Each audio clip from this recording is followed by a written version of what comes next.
I can't believe it. I can't believe it. We hit 10,000 subscribers on this channel.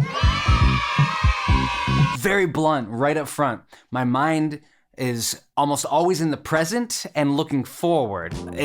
I'm just taking this moment, this video, to acknowledge all the amazing people in this community that has been built, acknowledge the past. Having trouble finding the words. In this special episode, I'm going to, number one, reflect on where the channel started. Number two, I'm going to roast an old video. And number three, I'm gonna pull up some cassettes and we're gonna have a listen. Let's start with number one.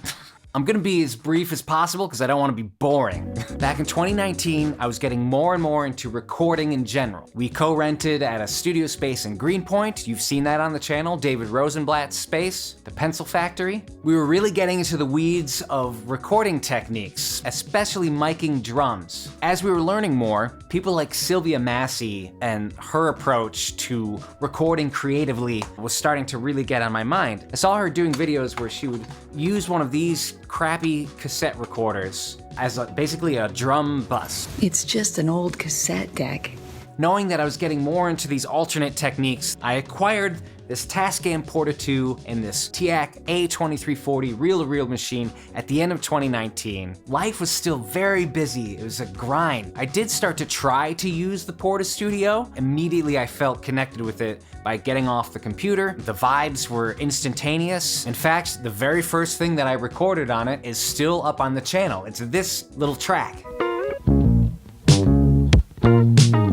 That was uploaded January 7th. I thought maybe this would end up being a casual musical side project, but then March 2020 came around. And in New York, a ban on crowds of 500 or more, Broadway dark, and that state of emergency here in New York City, the mayor reporting a major jump in cases. I do not wish that it was at the expense of people's lives, but having that time all of a sudden gave me all the time in the world to make music on this Tascam Porta 2. So this channel started for two reasons. One, I wanted to create music. But then, as I started using some of this equipment, I wasn't finding videos about it that I could jive with. So I just started making them. One of the first videos that I ever made was how to program the Roland TR-505. But we're gonna watch the very first video that I posted on this channel that wasn't music. It's going to be cringy to me. I can't believe I'm doing this. I have not watched this video in 4 years. The first talking video that I made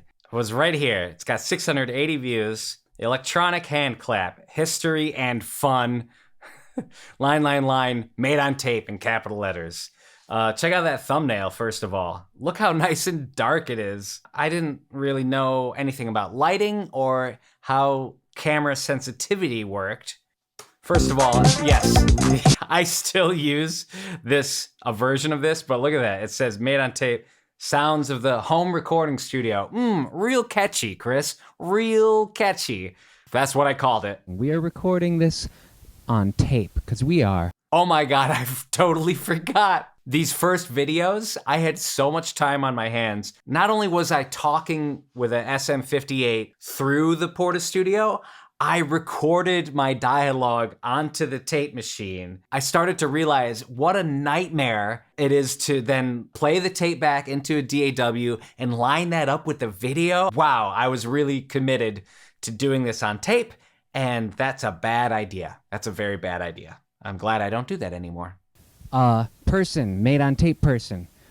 What are you doing with that clappy clap sound? What's going on with that? Yes. What's going on? Let's hear we more. all know the electronic clap sound exists to make things awesome. Oh my God. And it was invented by Mr. Roland, a Japanese man whose name I'm going to put right here because I do not recall the name.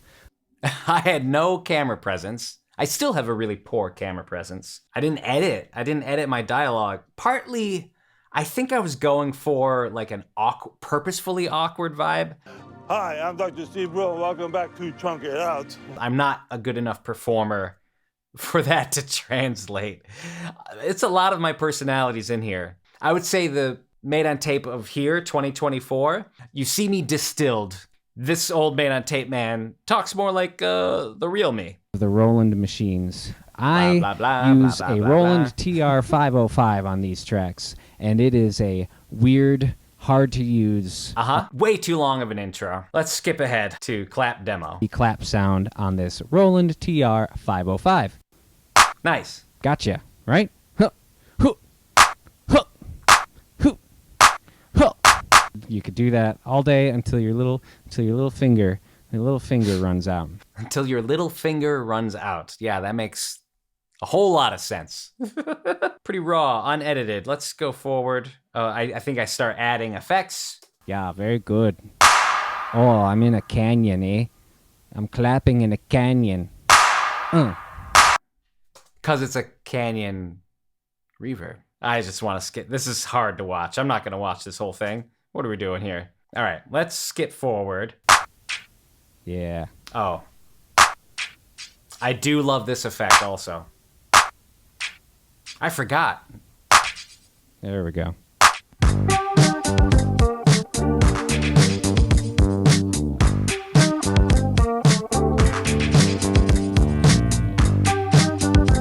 I forgot how I got that sound. I'm glad I watched this. Oh, it's one of my favorite sounds from the early days. Yeah, a clap with an octave delay. The cringy thing about this, it's hard to watch because it doesn't keep my attention very well. Whew, how does he end this video? Enjoy Let's the rest see of here. your day. Stay safe, stay healthy, stay quarantined, and all love out to all of you nerds out there in Nerdsville. Nerds in Nerdsville. Yep, keep it together. Keep it together, ladies and gentlemen. Okay, there was no peace and be good to each other. It was, hey, nerds in Nerdsville, peace and be good to each other. I wasn't planning on talking about, but I really mean it. I really, really mean it every time I say it. And it I didn't need a pandemic to teach me that. We've come a long way. That was the point of watching that video. You, the audience, have stuck with me, so I assume something's gotten better. But I look at that old video and I also still see there's elements of who I am. You know, I am who I am, and that's all that I am. Speaking of old music, old times on the channel, I thought it would be fun to pull up one of the cassettes from back in the pandemic days of this music. Let me see what we got here.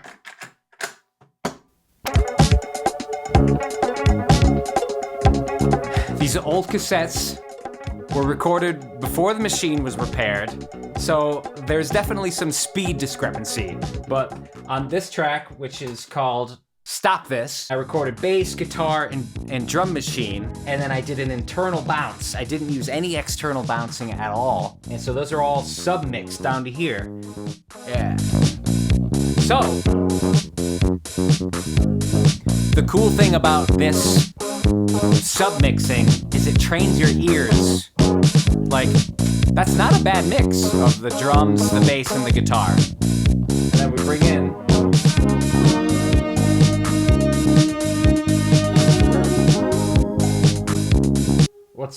what's on. Oh yeah, that's track 2 is the keyboard melody. Now what is track 1? What's on track 1? Nothing? Oh. Is this supposed to be stereo?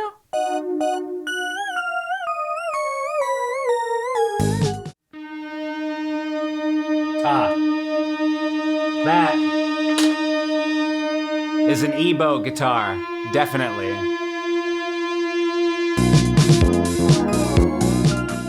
Okay, that's random and fun and nostalgic. I hope that you're familiar with that piece of music. Do y'all remember Nashon Seville? He recorded drums on The Last Word, and It Doesn't Need It.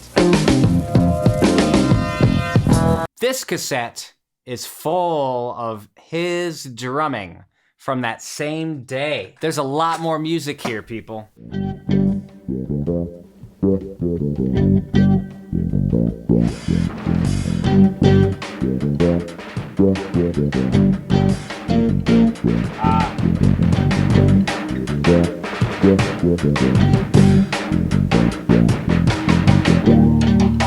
Oh yeah, this is the rhythm section part.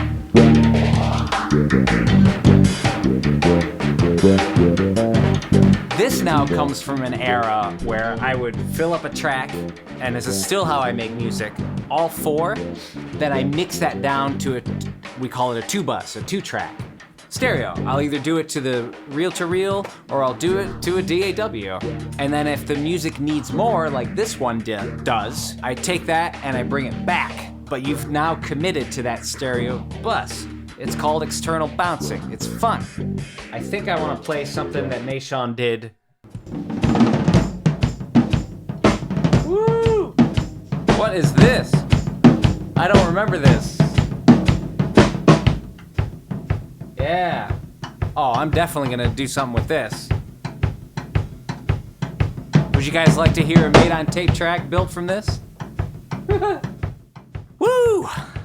That's cool. Made on tape subscribers, I guarantee, are f***ing cool people. People who've been with the channel since it was only like 100 subscribers are still watching the videos, commenting, providing valuable insight. You in the audience have reached out to me.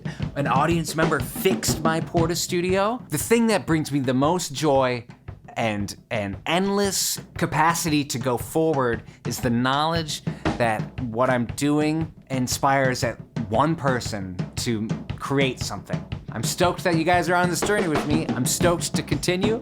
And with that, as always, is peace and be good to each other. This speed up at the end, I love it.